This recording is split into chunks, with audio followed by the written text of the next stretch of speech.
देखो, पंजाब के तमाम 9 के 9 डिवीजन से ये बच्चे आज खेलता पंजाब के इतने सारे स्टेजेस मरहले अबूर करके आए हैं कामयाबी के साथ।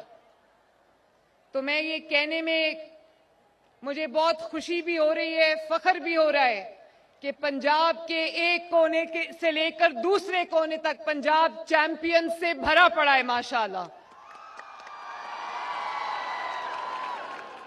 और वो खेल के मैदान जो पिछले कई साल से वीरान पड़े थे, इतना टैलेंट है माशाल्लाह पंजाब में, पाकिस्तान में। और देखो, थोड़ा सा इनेबलिंग एनवायरनमेंट आप बच्चों को मिला है, थोड़ा सा, अभी ज्यादा नहीं मिला, थोड़ा सा मिला है।